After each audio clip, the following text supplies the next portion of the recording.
महाराज जी, मन के वशीभूत होकर मनुष्य बार बार गलती करके क्षमा मांगता है। भगवान क्या बार बार क्षमा करते हैं या इसकी कोई सीमा है? बहुत वात्सल्य समुद्र भगवान है।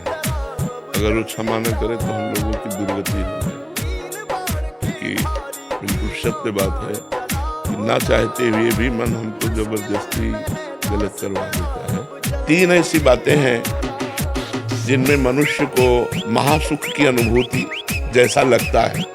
यदि हमें सुंदर स्त्री मिल जाए, पुरुष के अंदर रहता है, या सुंदर पुरुष मिल जाए, स्त्री के अंदर रहता है, हम सुखी हो जाए। यदि हमें मनोवांछित धन मिल जाए तो हम सुखी हो जाए, हमारा बड़ा नाम हो जाए, प्रतिष्ठा हो जाए तो हम सुखी हो जाए। 3 बातें रखी गई हैं पूरी माया को शान करके, कंचन, कामिनी और कीर्ति।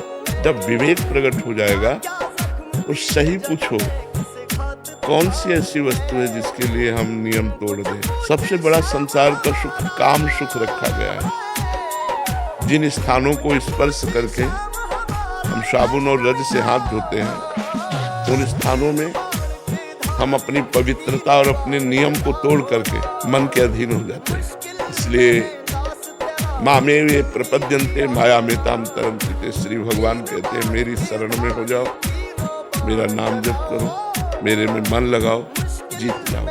अगर हम भगवान के चरणों में अपने चित्त को नहीं लगाएंगे, अन्यथा कोई चांस नहीं है।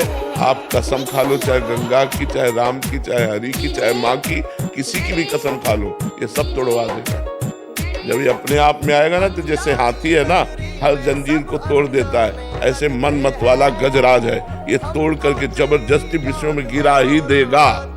बहुत कोशिश करता। हाँ, बहुत। ये हम आपकी बात में बिल्कुल सहमत हैं। अगर हमें सही ढंग से चलना है तो एक दूसरे की दूरी बनानी होगी। हमें पता है मैं यहाँ गिर जाऊंगा तो मुझे नहीं जाना चाहिए, मुझे दूरी बनानी चाहिए।